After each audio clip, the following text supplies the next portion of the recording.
बाळा, आज आपल्याला पैशांची वर्गवाणी करायला मजा येईल. मी तुला 1 रुपयाचे, 5 रुपयाचे आणि 10 रुपयांचे नाणे देणार. तुला त्यांना योग्य ठिकाणी ठेवायचं आहे. वा, किती मजा येईल. मी प्रत्येक नाण्याला योग्य ठिकाणी ठेवतो. छान.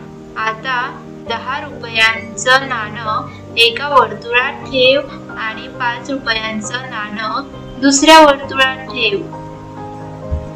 हे 10 रुपयाचे नाणे मोठं आहे म्हणून मी ते मोठ्या वर्तुळात ठेवतो. खूप छान. आणि 1 रुपयाचे नाणे लहान वर्तुळात ठेव. हे 1 रुपयाचे नाणं छोटं आहे, मी ते लहान वर्तुळात ठेवतो. बरोबर.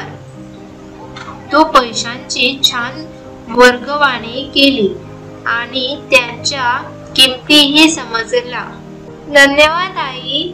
मला पैशांची ओळख छान शिकायला मिळाली.